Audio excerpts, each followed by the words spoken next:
De más está decirle que todo esto que usted ve aquí adelante nos habla de algo. Nos habla de lo que significó la cena del Señor. Y yo en esta mañana quiero de corazón poder hablarles acerca de una cena muy especial. Muchas veces nosotros, por nuestra cultura, por nuestra formación, no nos damos cuenta de lo que acontecía y lo que sucedía. Lo cierto es que cuando usted se pone a pensar en lo que fue la última cena de Jesús con sus discípulos, no es nada menos y nada más que una cena. Era una cena donde se comía, pero era una cena donde había ciertos símbolos que tenían mucha implicancia.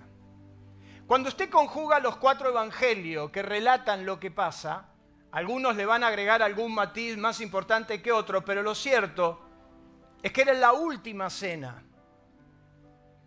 Y Juan, que interpreta a profundidad lo que acontecía, Juan decide escribirla de otra manera.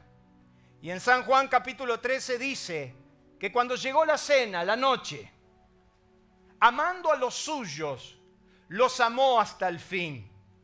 Y a mí me impacta esa palabra, porque es el mismo amor que Dios tiene para usted y para conmigo. Ese amor inagotable, ese amor que no miró dónde estábamos y cómo estábamos.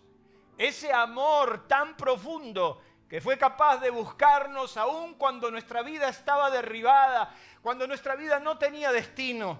Él decidió por amor y nada más que por amor alcanzarlo. Habiéndolos amado, los amó hasta el fin. Y decidió mostrarle su amor lavándole las patas sucias. Porque así olían. Le lavó los pies.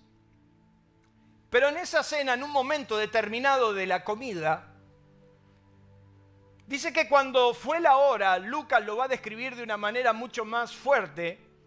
Dice el Evangelio de Lucas que cuando era la hora, o sea que hubo una hora, hubo un momento. ¿Vio esos momentos de esas cenas familiares donde de repente dicen, es ahora o nunca, tengo que tirar el bombazo, ¿verdad? Cuando era la hora, se sentó a la mesa, y quiero que usted tenga presente esa palabra, diga conmigo, se sentó a la mesa. Se sentó a la mesa y con él los apóstoles. Y les dijo, cuánto he deseado comer con vosotros esta Pascua antes que padezca. Porque os digo que no la comeré más hasta que se cumpla en el reino de Dios. Otra traducción dice, llegada la hora, Jesús se sentó a la mesa con los apóstoles y dijo, yo tenía un gran deseo de comer esta Pascua con ustedes antes de padecer, porque se lo digo que ya no lo volveré a comer hasta que sea la nueva y perfecta Pascua en el reino de Dios. Impacta el deseo de Jesús de compartir esta cena. Impacta ver el deseo que Jesús tenía por esta Pascua. Quizás porque fue la última, lo que significaba oficiar como el mayor de la casa, la celebración más destacada y solemne de la historia de Israel. Había muchas cosas que se conjugaban ahí, había muchas cosas que estaban pasando por el ser de Jesús, pero lo cierto es que él sabía que era la última Pascua con sus discípulos y eso era un enorme privilegio. En Deuteronomio capítulo 16, Dios establece 3 fiestas que todo judío tenía que ir sí o sí a Jerusalén. Estaba la fiesta de la Pascua, de la que estamos hablando, que celebraba la salida de Egipto de la esclavitud. Si usted quiere desconocer la Biblia y piensa que la Biblia es un gran verso, vaya a la historia porque la historia habla de cuando los hijos de Israel salieron de Egipto. La Pascua celebra la salida de Egipto, pero también ellos celebraban la fiesta de Pentecostés, que era la fiesta de los primicias, de los primeros frutos y del sustento de Dios para su pueblo. Pero también celebraban la fiesta de los tabernáculos, que eran los 40 años en el desierto. Pero Dios establece que en estas 3 fiestas no eran fiestas comunes. Estas 3 fiestas eran fiestas solemnes. Diga conmigo, solemnes. Dígalo más fuerte porque no lo escucho. Saque la voz de Batman que tiene adentro y diga solemne. ¿Por qué la Biblia se encarga de que estas 3 fiestas eran fiestas solemnes? Cuando usted quiere buscar lo que significaba, tenía una implicancia mayor. ¿Qué pasó acá? ¿Qué pasó, Azul? Bueno, se reseteó, no importa, ahí llego, no tengas problema. Mirá, todo tiene su tiempo, Azul, quédate tranquila. Solemne. Dice que es la celebración pomposa y extraordinaria, interesante y de mucha entidad.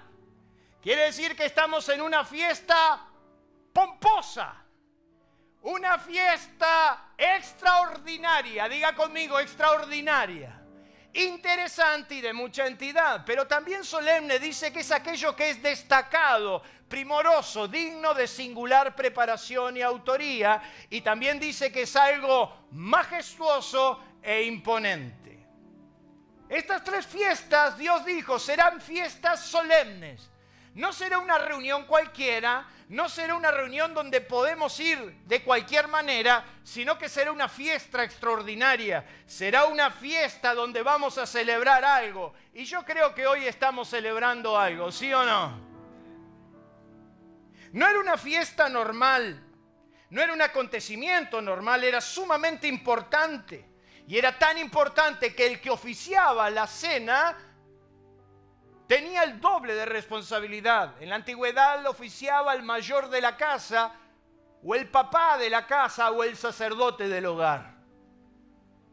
Y la Biblia nos enseña, y usted lo puede encontrar en su Biblia, que se hacía de una manera muy especial, pero generaba una gran expectativa. Cuando ellos la vivieron en Israel, significaba mucho, porque cada Pascua o Cena del Señor albergaba la posibilidad y la esperanza de que dicha administración de esta naturaleza, muchas circunstancias también pueden suceder y pueden actuar. Ellos en esa cena vivieron la libertad, eran esclavos por 400 años y la Pascua significó que eran libres, o sea, cada Pascua albergaba la posibilidad de que se pueda vivir la libertad. Ellos vivieron la libertad, vivieron la sanidad. La Biblia nos dice que había muchos enfermos, que había muchos lisiados por la esclavitud. Pero el Salmo 105 dice que cuando sonó el cuerno a la mañana, el que tenía una enfermedad le desapareció, el que tenía un problema físico ya no estaba más, porque dice el Salmo 105 que lo sacó con oro y plata y no hubo en sus tribus enfermo. Ellos vivieron la restauración, ya no eran los brutos de la cuadra, ya eran libres y también vivieron ¿qué cosa? La redención.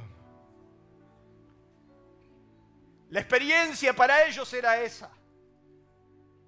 Un día se dieron cuenta que eran libres, un día se dieron cuenta que eran sanos, que eran prósperos, que eran pueblo.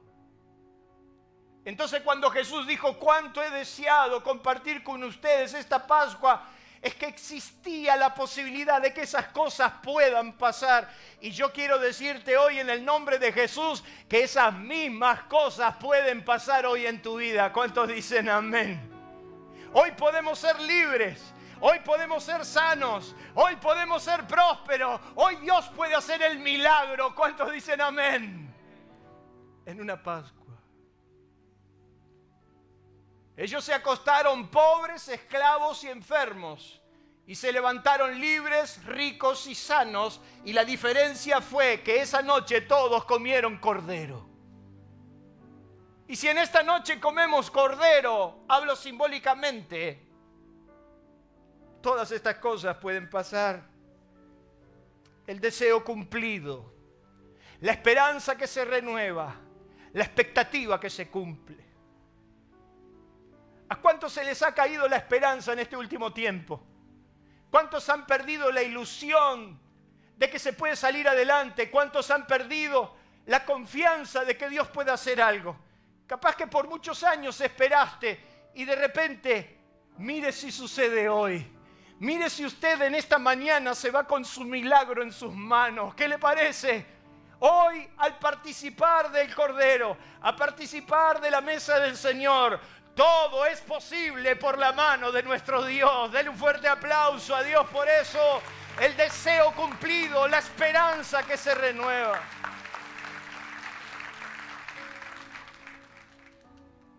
serían los hechos en esa cena como en esta, que se podrían dar las mismas circunstancias en una celebración de la cena, a pesar de los símbolos.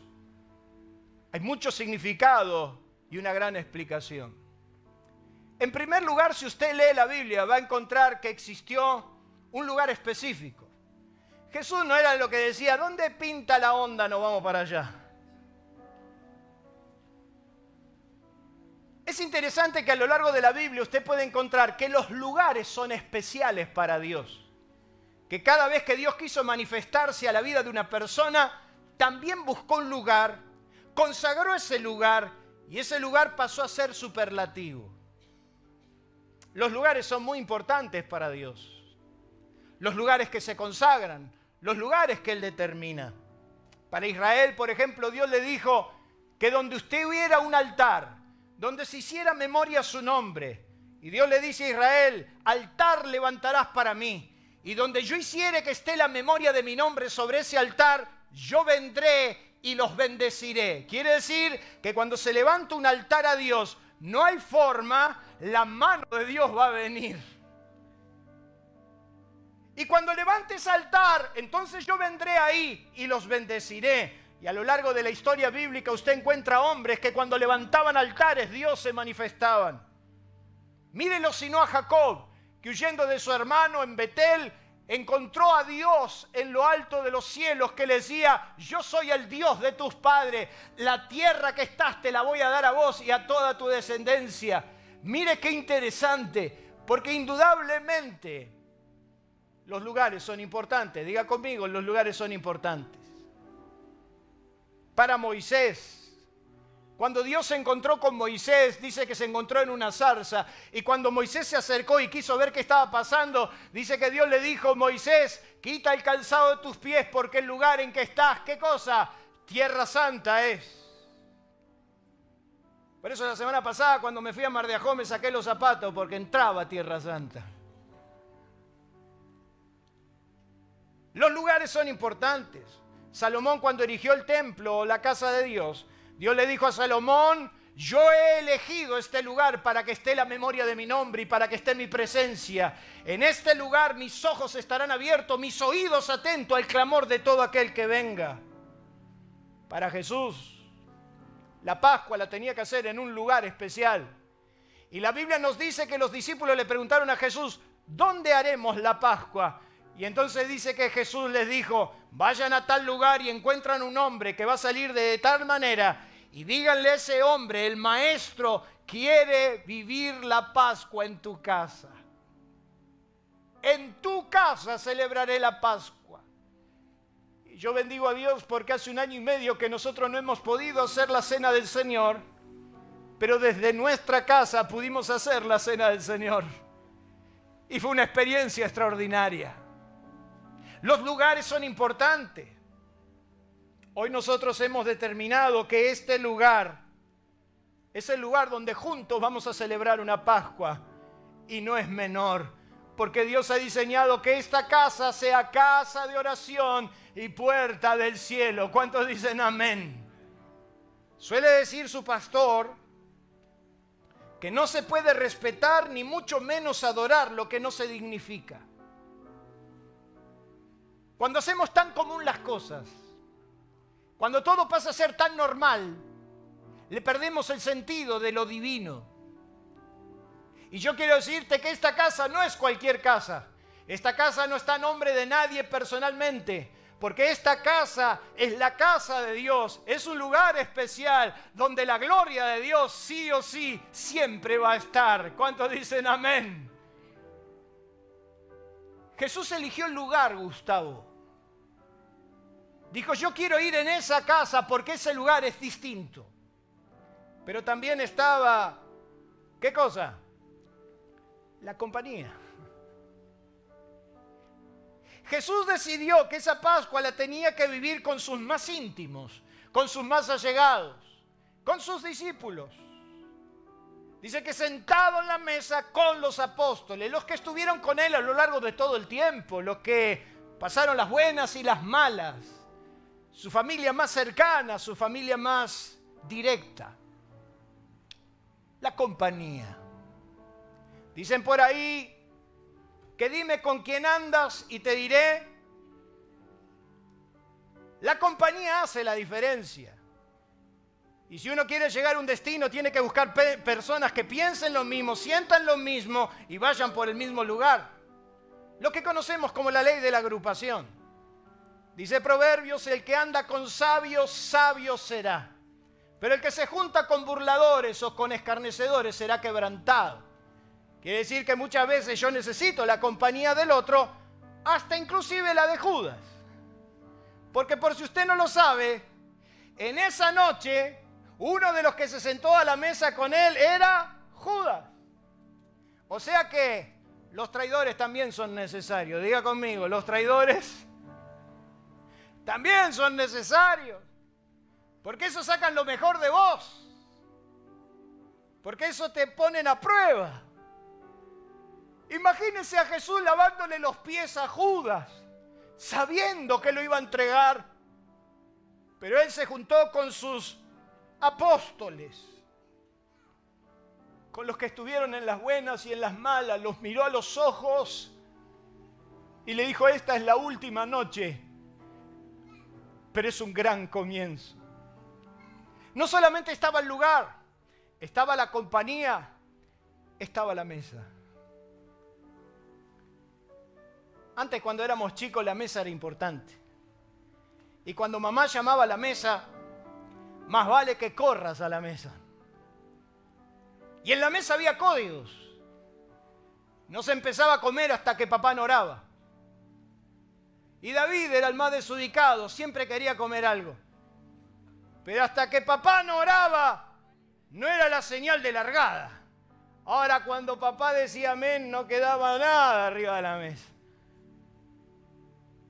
Diga conmigo la mesa. La mesa tenía un significado muy especial en la antigüedad. Permítanme sacarlo un poquito de su eje, porque en la antigüedad representaba un sitio de honor, un sitio de autoridad. Y por eso Jesús le dijo a los religiosos que a la mesa del reino se sentarían los publicanos y las pecadoras. Porque los religiosos que se creían tan justos no se habían dado cuenta de que habían perdido una gran oportunidad. Jesús dijo, porque en el reino de los cielos es echado de ustedes y es dado a otras personas. Os digo que muchos vendrán del oriente y del occidente y se sentarán a la mesa. A los propios discípulos Jesús le dijo, ustedes que permanecieron conmigo en las pruebas más dolorosas, les he dado sentarse en la mesa del reino. Y es una mujer la que le dijo a Jesús que aún de lo que caía de la mesa de los amos era suficiente para darle un gran milagro. La mesa tenía que ver con la dignidad, tenía que ver con la autoridad, tenía que ver precisamente con un sitio de honor. Y Jesús se sentó a la mesa. Y la pregunta que te quiero hacer en esta mañana es, ¿cómo te sentás a la mesa? Porque a veces te puedes sentar a la mesa pensando que sos indigno. A veces te puedes sentar a la mesa de Dios diciendo, no, yo no soy merecedor de que Dios haga algo por mí. Pero saben, yo tengo 2 hermosos hijos. Pero a veces lo quiero ofrecer en sacrificio vivo, santo y agradable a Dios. ¿A usted le ha pasado alguna vez? Desde que eran chiquitos, cuando se peleaban como hermanos, yo le decía a la madre, ¿cuándo serán que se dejarán de pelear? Pasaron años y alguna que otra peleita hay, ¿no es cierto? Pero mis hijos, se portaran bien o se portaron mal, siempre venían a la mesa a exigir su derecho. Nunca mis hijos se sentaron en la mesa a decir, papá, ¿hoy merecemos o no merecemos comer? Es más, tampoco estos desgraciados nunca me preguntaron cómo me va. Nunca me dijeron, papá, ¿cómo va el trabajo? ¿Pudiste cobrar? ¿Pudiste comprar? No. Ellos abren la heladera y dicen, ¿dónde está la leche? Y se sientan a la mesa y hasta dicen, ¿qué hay de comer? Y hoy las cosas cambiaron. Porque antes mamá ¿quién preguntaba qué hay de comer? Vos te enterabas lo que había para comer cuando te plantaban el plato en la mesa. Y si mamá hacía poroto, fuiste, era poroto. Pero hoy la madre cocina con salsa para uno, sin salsa para el otro. Frito, menú a la carta, 4 platos, 4 comensales, 4 platos distintos. Mis hijos nunca se sentaron a la mesa y me dijeron, papá, la verdad que hoy me porté mal. Yo no merezco este plato de comida. No, ¿sabe por qué? Porque ellos no dependen de lo que hacen. Dependen de lo que son. Ellos fueron, son y serán mis hijos. Y como me dijo mi papá un día, mirá que uno es padre hasta que se muere. Pórtense como se porten. Siempre se sentarán en la mesa con la dignidad de ser un auténtico Caputo. ¿Cómo te sentás a la mesa hoy? ¿Venís a la mesa de Dios y pensás que sos demasiado indigno? ¿Venís y te sentás a la mesa de Dios sin ejercer tu derecho porque te crees que no lo mereces? Hoy podemos venir a la mesa sosteniendo en lo que somos. Somos hijos de Dios, nos pertenece el reino, la gracia, la bendición, los milagros, todo. Fuera como fuera.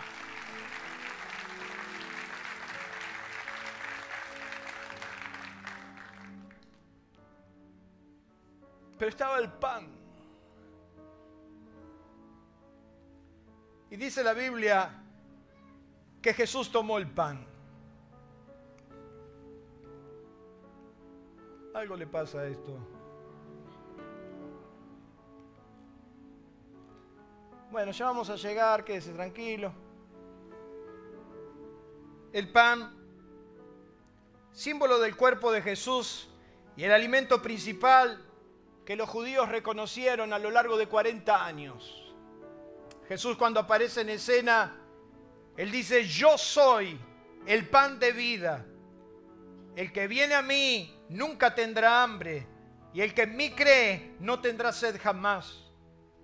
Pero dice la Biblia que Jesús esa noche tomó el pan, porque era su cuerpo. Y el pan significaba su cuerpo, su sacrificio. Isaías dice que Él herido fue por nuestros pecados, molido por nuestras transgresiones, que el castigo de nuestra paz fue sobre Él y por sus llagas hemos sido nosotros curados. Y Jesús tomó el pan, dio gracia y lo partió y les dijo, esto es mi cuerpo que por vosotros es dado, haced esto en memoria de mí. Quiere decir que cada vez que nosotros tomamos el pan en la cena del Señor, estamos simbolizando el cuerpo de Cristo. Pero no solamente tomó el pan, también tomó la copa y levantó una copa que nadie podía tocar. Para ellos, la copa era la copia de la redención. Nadie podía tomar esa copa. Sin embargo, Jesús tomó la copa y dijo, esta copa es mi sangre que por ustedes se derrama. Hagan esto en memoria de mí. ¿Cómo te acercás a la mesa? Por eso la celebración de la cena no es cualquier cosa, ni mucho menos cualquier reunión. Hoy tenemos el privilegio de vivir la misma experiencia. El apóstol San Pablo dice, así pues todas las veces que comieres de este pan y bebieres esta copa, la muerte del Señor anunciáis hasta que Él venga.